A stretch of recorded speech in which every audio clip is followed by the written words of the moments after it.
고령층에게 무엇보다 필요하고 중요한 것은 적극적인 사회 참여 기회를 주고 그리고 배움의 기회를 끊임없이 줄 수 있는 그런 환경이라고 생각합니다.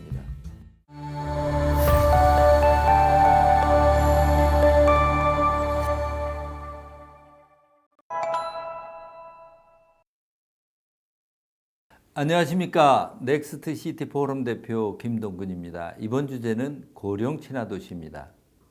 우리 이제 100세 시대에 자연스럽게 말하는 시대가 되었습니다. 오래 사는 거 축복이죠. 그런데 개인과 도시 또 국가가 얼마나 잘 준비하느냐에 따라서 장수는 축복이 될 수도 있고 부담이 될 수도 있을 것 같습니다.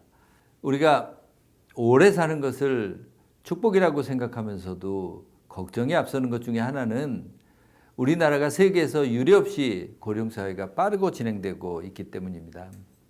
세계에서 고령화 비율이 가장 높은 일본의 경우에도 65세 이상 인구가 7% 이상인 고령화 사회에서 14% 이상인 고령사회가 되는데 24년이 걸렸습니다.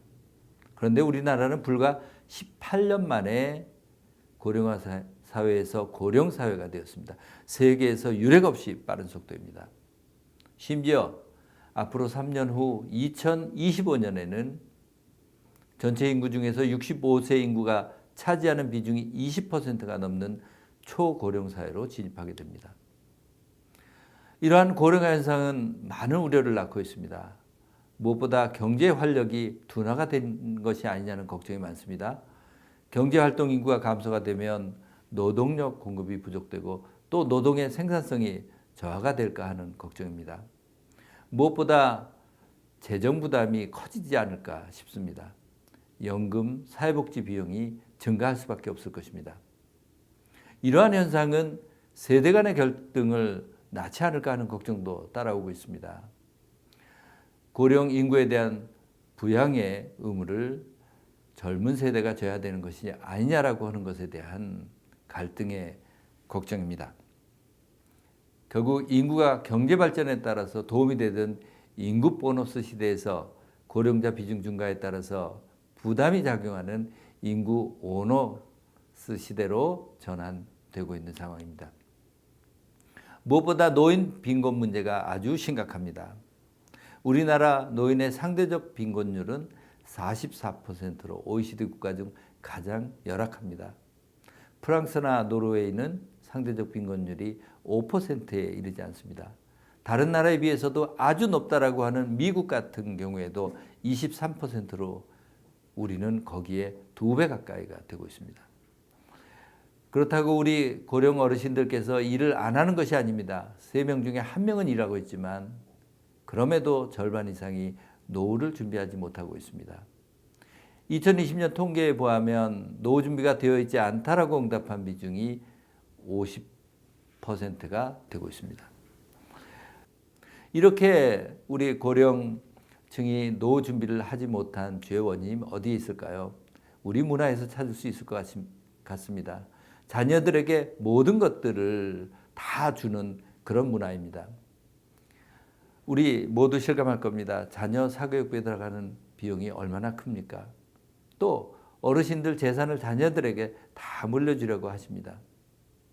결국 고령자 돌봄 문제는 이제는 우리 사회가 같이 안고 그 해결책을 찾아야 하는 시급한 문제가 된 것입니다. 그럼 인구 고령화의 긍정적인 측면은 없을까요? 우리 사회를 한번 보면 베이비붐 세대가 이제 고령 인구로 유입되고 있습니다. 2020년부터 베이비붐 세대라고 하는 1955년부터 1963년생까지 710만 명이 순차적으로 이제 고령 인구가 됩니다. 현재 고령 인구 810만 명에 거의 육박하는 그런 인구입니다. 그런데 베이비붐 세대의 특징을 한번 살펴보고 필요가 있습니다. 우리나라 고도 경제 성장을 이끈 주역입니다. 그리고 우리 사회의 민주화를 만드는 데 있어서 주도적으로 참여했고 주체의식과 자신감도 매우 높은 세대입니다. 상당수가 고학력자였고 사회 참여에도 적극적인 태도를 보이고 있습니다. 삶에 있어서도 여유와 여가를 중시하고 역동적인 소비의 주체이기도 합니다. 이 베이비붐 세대를 과연 고령 인구로 봐야 하느냐라고 하는 다른 의견도 있습니다. 유엔이 발표한 새로운 연령 분류 기준으로 하면 이 인구는 중년입니다. 유엔은 66세부터 79세를 중년으로 분류하고 18세부터 65세까지는 청년으로 분류하고 있습니다. 우리에게 주는 시사점이 매우 크다고 생각합니다. 우리는 이런 고령 친화 도시를 생각하면서 세계보건기구의 글로벌 프로젝트를 통해서 많은 시사점을 얻을 수 있다고 생각합니다. 고령 친화 도시 국제 네트워크가 형성이 돼서 활동을 하고 있습니다. 그 네트워크의 목적은 고령화 도시화 추세에 얼마나 효과적으로 대응을 해갈 것이며 도시 안에서 살고 있는 고령자들의 삶의 질을 어떻게 높여갈까 하는 것을 목적으로 두고 있습니다. 고령 어르신들을 통해서 그 가치를 정립을 했습니다. 그 가치는 활기찬 노년 그리고 살던 곳에서 나이 들어가는 것을 원하는 그 고령층의 가치를 어떻게 살려가느냐 하는 것입니다. 우리가 주목해서 참고해야 될 사안들이 있습니다. 이런 문제를 해결하기 위해서는 도시 전체를 바라보는 거시적인 안목이 필요하고 그리고 무엇보다 고령자의 관점 속에서 그 의견을 반영한 계획이 돼야 하고 이를 해결하기 위해서 관련되어 있는 모든 부서의 협력이 필요하다고 하는 것입니다. 어찌 보면 오랫동안 익숙하게 살아온 집, 동네에서 삶을 지속한다라고 하는 그것이 중요한 가치라고 하는 것을 우리가 새롭게 인식해야 하고 고령자들을 단순히 돌봄의 대상이라는 그런 수독적 접근에서 독립적인 삶의 주체라는 적극적인 시각으로 바꿀 필요가 있다라고 하는 지적인 것 같습니다. 고령화 시대에 우리 어떻게 준비를 해야 될까라고 하는 문제를 생각해 보고 싶습니다. 무엇보다 관점을 바꿔가야 한다고 생각합니다. 이제 고령자는 단순하게 배려의 대상이 아니라 적극적인 삶의 주체로 우리가 인식해 가야 한다는 것입니다. 그리고 경제적인 관점을 넘어서 삶을 둘러싼 도시 환경 전체를 바라보면서 고령 친화 도시의 문제를 생각해 봐야 한다는 것입니다. 고령자 분들께서 삶의 질을 높여가는 데 있어서는 개인의 노력만으로는 분명 한계가 있습니다. 도시 중앙정부, 민간 모두가 참여해서 대책을 같이 논의를 해야 합니다. 무엇보다 사회 구성원들이 나이가 든다는 것에 대한 이해를 해야 한다고 생각합니다. 공동체 구성원 모두가 나이 듦을 배울 수 있는 그런 기회를 가져야 합니다. 어쩌면 우리 모두는 언젠가는 노인이 될 것입니다. 전 연령대가 함께 살아가기 위한 연습이 꼭 필요하다고 할 수 있습니다. 나이가 들어감에 따라서 신체적, 정서적, 심리적인 변화가 반드시 오게 마련입니다. 그러한 변화를 올바로 알아야 올바른 정책의 시행이 가능하다고 생각합니다. 고령자들이 살기 위한 인프라 조성, 빼놓을 수 없는 과제입니다. 현 사회 인프라 대부분은 평균 수명이 70세에 맞춰져 있습니다. 그런데 우리는 100세를 자연스럽게 논의하고 있습니다. 고령자 스스로 독립적인 삶을 영위할 수 있도록 도로, 대중교통 서비스, 주택 서비스 등 생활 인프라를 고령자 눈높이에 맞게 재조정해 가야 합니다. 예를 들어 보면 계단과 턱이 없는 인도와 건물이 얼마나 있는지, 횡단보도의 신호 시간을 조정할 필요도 있고요.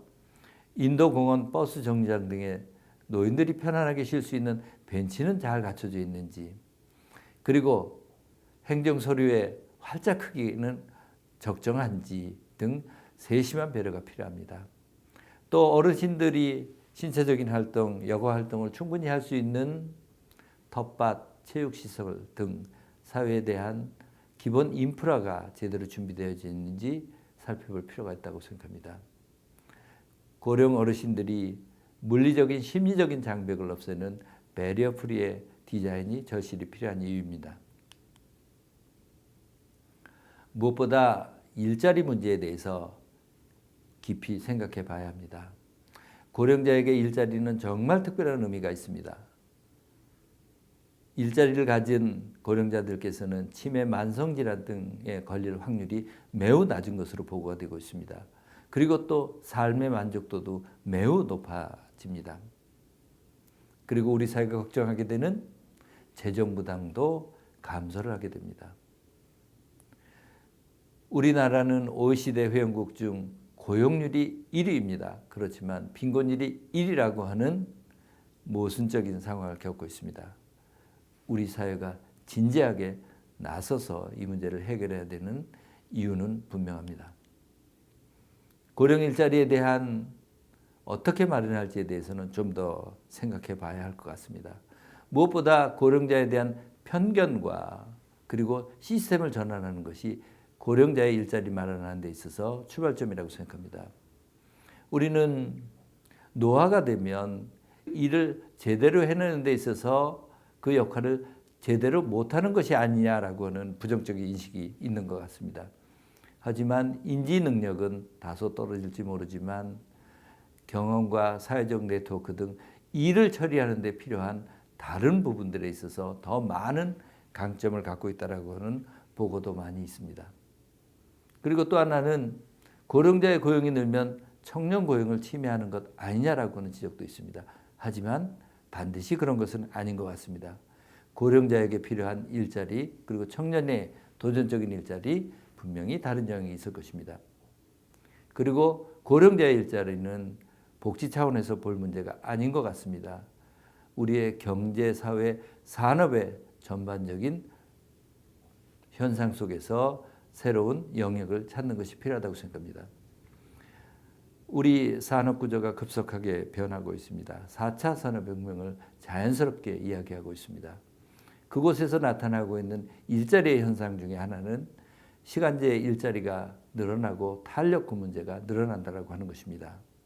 분명 이러한 환경 변화 속에서 고령 일자리를 새롭게 찾을 수 있는 방안들이 나오리라고 생각하고 있습니다. 일자리 문제에 있어서는 무엇보다 민간 기업의 참여 활성화가 중요합니다. 고령의 일자리는 양도 중요하지만 무엇보다 질을 중시해야 되는 것은 너무나 분명합니다. 그런데 좋은 일자리는 민간 기업이 만듭니다. 공공에서 만드는 일자리는 질 높은 일자리를 만들기가 어렵습니다. 민간에서 시니어 인턴제, 고령 친화기업, 인센티브 같은 것을 지원하는 방안을 제도화시키는 것을 적극 검토해 볼 필요가 있다고 생각합니다. 무엇보다 지역의 역할에 대해서 주목해 봐야 합니다. 지역 돌봄 체계의 구축입니다. 고령자들께서는 모든 상황을 스스로 해결하기에는 신체적으로나 정신적으로나 부족한 것 또한 사실입니다. 그런데 우리는 아직도 그 돌봄 체계에 있어서 지역보다는 아직 가족 중심의 돌봄 체계에 머물러 있습니다. 그런데 고령 대부분이 원하는 것은 살던 곳에서 나이 들기를 원하고 계십니다. 대안은 분명합니다. 지역 돌봄 체계의 구축입니다. 그리고 구체적인 행동은 도시가 중심이 되어야 할 것으로 보여집니다. 고령층에게 무엇보다 필요하고 중요한 것은 적극적인 사회 참여 기회를 주고 그리고 배움의 기회를 끊임없이 줄 수 있는 그런 환경이라고 생각합니다. 고령자들이 갖고 있는 지혜와 풍부한 경험은 우리 사회의 큰 사회적 자산입니다. 사회활동 참여는 신체적 건강은 물론 자존감 유지를 위해서도 매우 중요한 분야입니다. 이제 우리는 고령자를 위한 도시라고 하는 관점을 넘어서 적극적으로 고령자에 의한 성숙한 도시로 거듭 나겠다라고 하는 관점의 전환이 필요하다고 생각합니다. 우리 어르신들께서는 세계에서 유례없는 경제 성장과 민주화를 이루어내셨습니다.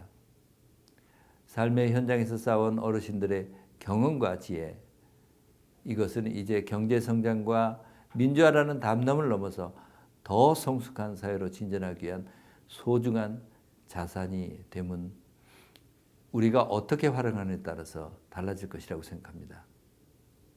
이제 우리는 더 성숙한 사회를 하기 위해서 함께 고민해야 될 시점입니다.